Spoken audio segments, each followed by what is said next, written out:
Hey everyone, today I'm going to be talking about food, perfect timing for the new year.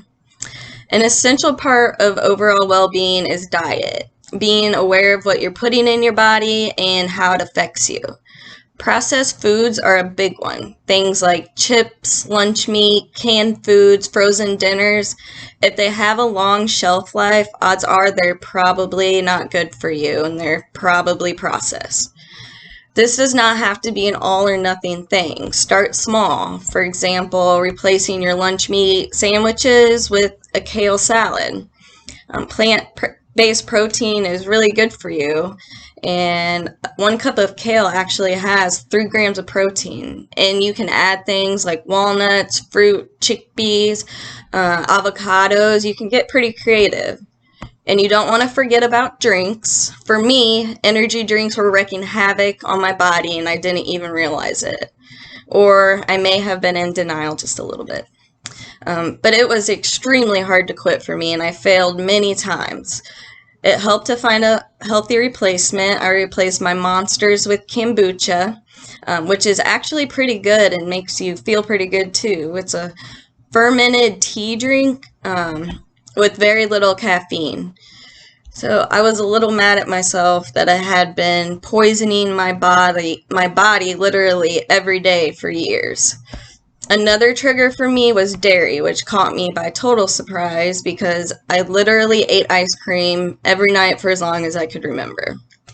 Milk, cheese, dairy, they all caused me to have an inflammatory reaction. My knees and feet would swell. I became really itchy, GI upset, like bloating and cramps. To say the least, it was very uncomfortable, and when I stopped eating these things, my pain and overall quality of life improved tremendously. I drink almond milk now and dairy-free ice cream made from almond, coconut, or cashew milk, which is equally delicious, and I actually like it better. So take baby steps, just get to know your body better and be mindful of how it's responding. You may think because these unhealthy foods are so readily available, it can't be too bad, right? Wrong. It's usually quite the opposite. It's hard, but it can be done. If someone told me 2 years ago that I would have to cut monsters and ice cream from my diet, I would have thought they were crazy and that this would be an impossible task.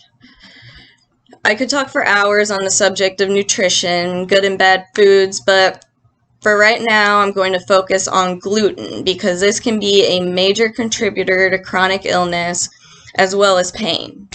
Although full-blown celiac disease, where you can't eat any gluten, is rare, gluten sensitivity is actually pretty common, and your body's response to this protein can mimic symptoms of many chronic diseases.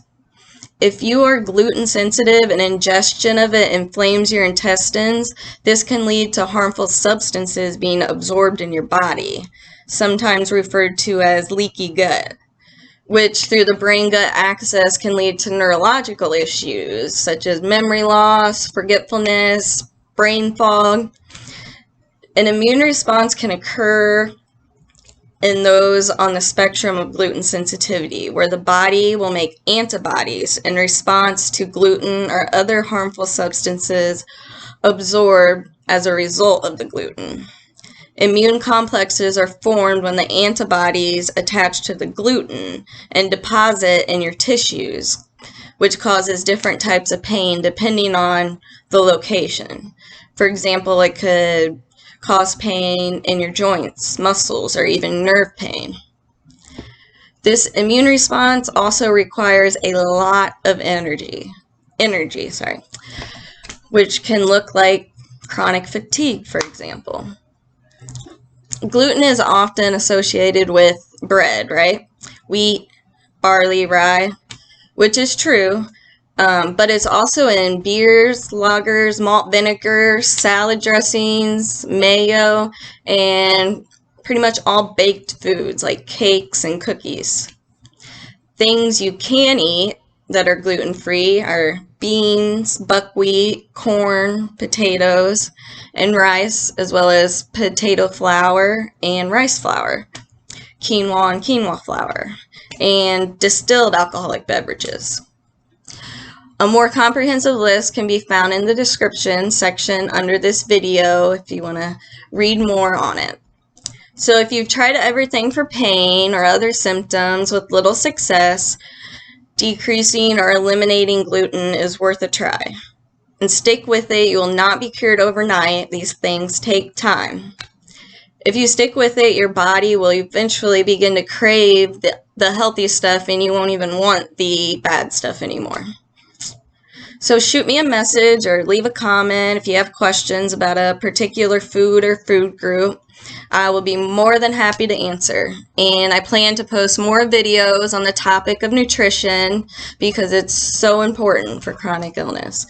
My next one will be about a group of foods named the deadly nightshades, which many people have not heard of, but can directly cause pain when consumed.